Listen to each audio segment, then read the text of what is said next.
Welcome learners to this course on Innovation and Design Thinking for Educators by Professor Rahul Mishra and Professor Nitika Seth of IILM University. This week, we have been talking about innovation and design thinking, and in today's session 3, we will be discussing design thinking specifically in the field of education. So let's get started. What is the agenda for today? We will discuss the key pillars of design thinking. Why do we use design thinking in education? Applications of design thinking in education. We'll share some practical examples.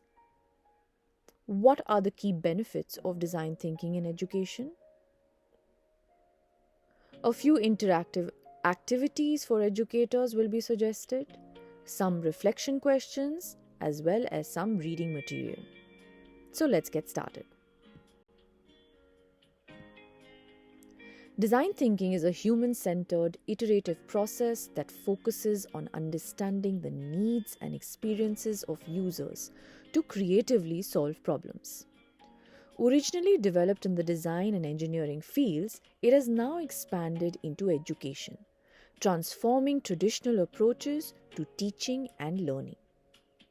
This methodology encourages collaboration among all stakeholders, whether it's students, educators, and administrators, leading to innovative solutions that enhance educational practices and administrative strategies. We've discussed design thinking previously, but today we're basically discussing it in the field of education and how it can inspire our world into improving the overall experience for both teachers, students, and parents. The key pillars of design thinking are empathy,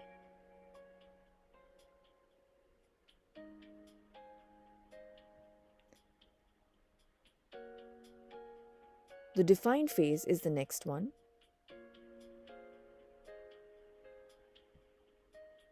ideate,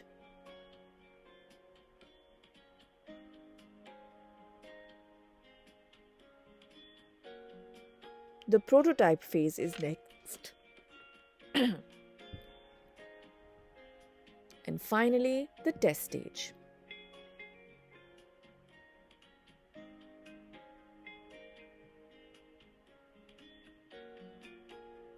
While we have spoken about each of these stages during our design thinking session, we must look at them from the perspective of education.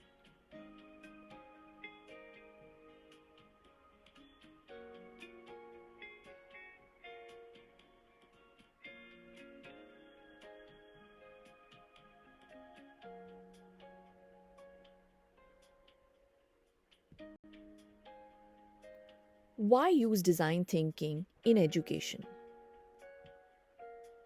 In today's rapidly changing world, education systems must address evolving challenges from meeting diverse learning needs to leveraging emerging technologies.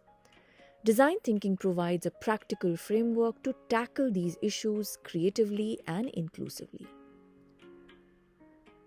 Human-centered solutions. Design thinking prioritizes the unique needs of students and educators, ensuring that solutions are tailored to individual learning contexts and challenges. Adaptability to complex challenges. Design thinking offers innovative approaches to address contemporary issues in education, such as digital equity and inclusivity, making it relevant in today's diverse learning landscape. Fostering creativity and collaboration. By encouraging open ideation and teamwork, design thinking cultivates an environment where students and educators collaboratively tackle real-world problems. Empowerment of stakeholders. This approach transforms students and educators from passive participants into active contributors, fostering ownership and engagement in the educational process. What are some of the applications of design thinking in education? Well, curriculum development is one. The challenge can be static, one size fits all curriculum, limiting the potential for personalization. Now, the solution for this could be that educators can involve students, parents, and industry experts to iteratively design flexible curriculum modules. Classroom learning design. The challenge is that traditional classroom setups often fail to engage students, especially those who come with varied learning styles. The solution for this would be teachers can use empathy based research to co create engaging activities so that the entire experience of learning becomes more interactive and interesting for students. Here are some more applications of design thinking in education. Improving school infrastructure. Now, often the challenge is that school environments often lack spaces conducive to collaboration and exploration. So, here's a solution. Use participatory workshops with students to create open learning spaces, creative studios, and sensory friendly areas. Take them out to a park, have a class over there. Make it more interesting for students. The next one is teacher training and development. The challenges here are equipping teachers with contemporary skills can be a slow process. How can we make this quicker? The solution would be to facilitate hands-on workshops to teach design thinking, enabling teachers to integrate these principles into their teaching practices. Gamified learning. Let's understand this. Teachers can conduct focus groups with students to understand their lack of interest in math classes, identifying in specific factors contributing to disengagement. Empathy, as we know, is the first stage of the design thinking process. The next stage is define. The challenge is articulated. How might we make math classes more interactive and enjoyable? This frames the problem that we need to address.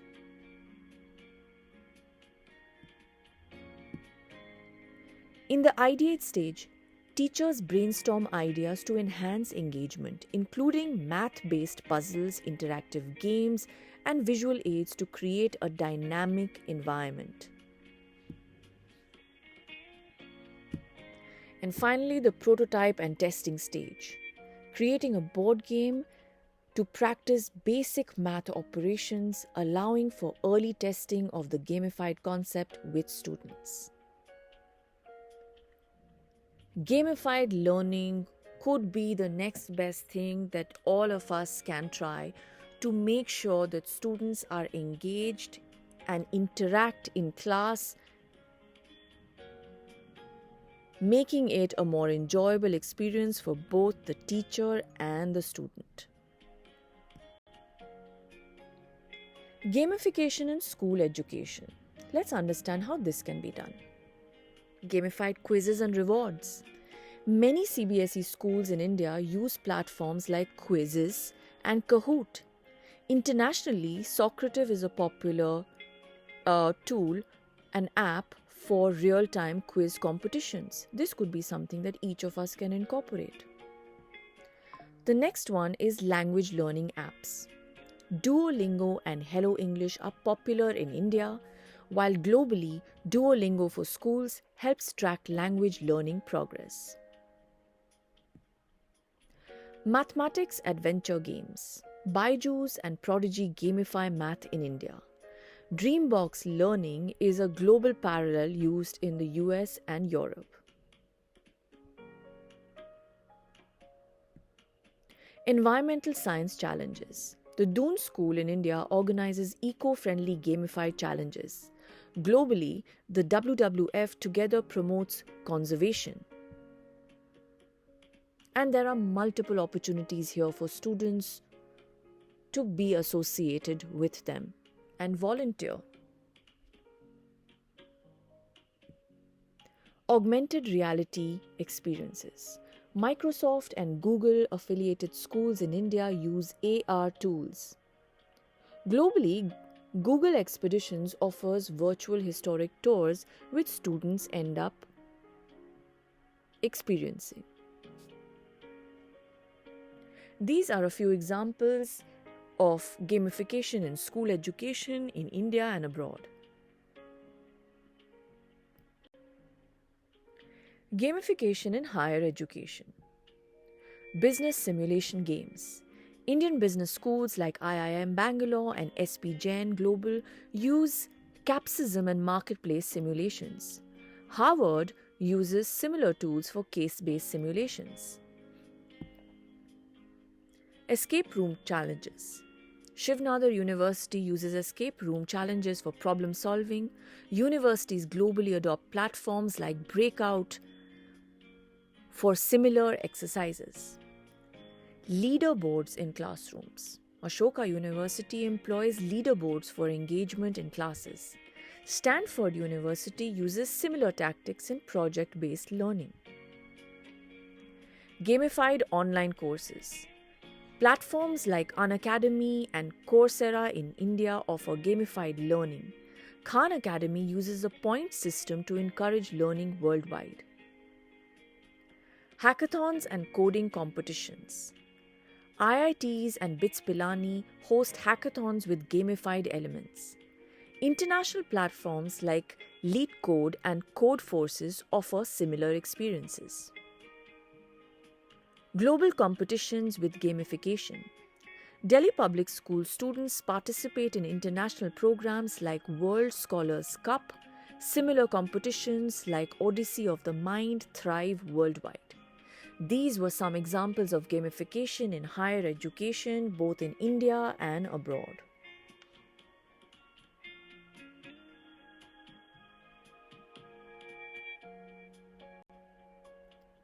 How do you reduce dropout rates?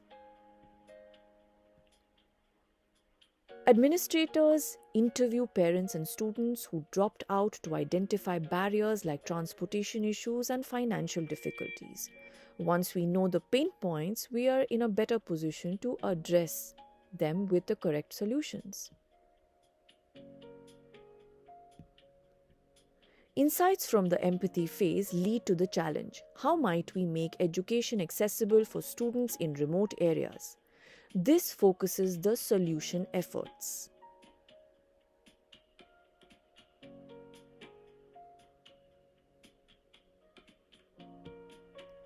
Brainstorming sessions with educators and community members generate ideas like mobile classrooms, subsidized transport, and tele-education solutions.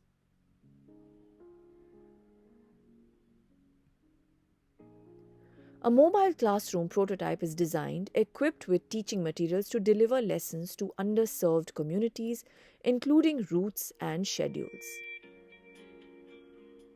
This is a wonderful example that we could incorporate, use it as an example to understand how you can reach pain points, define the issue, figure out the correct solutions in a proper systematic way through the design thinking process. Strategies for integrating design thinking in classrooms. Empathy mapping exercises.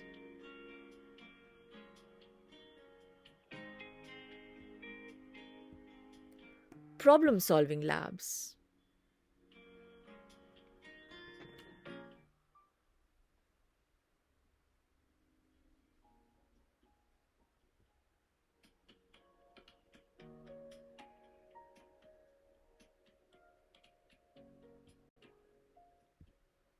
Iterative learning projects.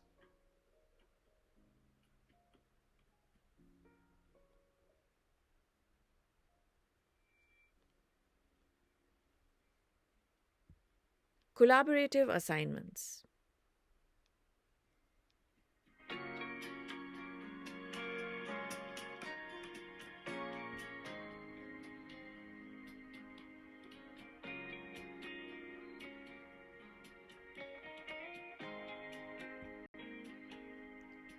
What are the key benefits of design thinking in education? Holistic development. Design thinking promotes the development of critical skills such as empathy, creativity, communication, and analytical thinking, essential for students' overall growth. Inclusivity. Design thinking takes into account diverse learner needs, ensuring that all students have equitable access to quality education and supportive learning environments. Adaptability. The process encourages adaptive learning models that evolve with changing societal needs and technologies, ensuring education remains relevant. Empowerment. It fosters a sense of agency among educators and learners, motivating them to take ownership of their education and become proactive problem solvers.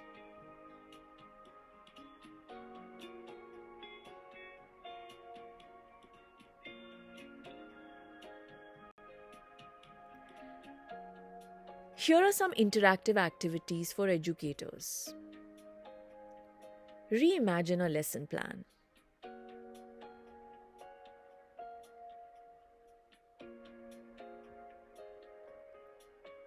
Create some tools for differently abled learners.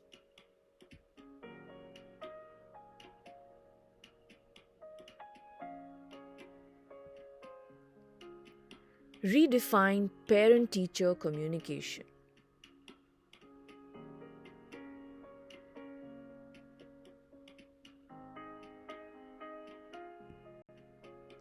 Some reflection question for educators.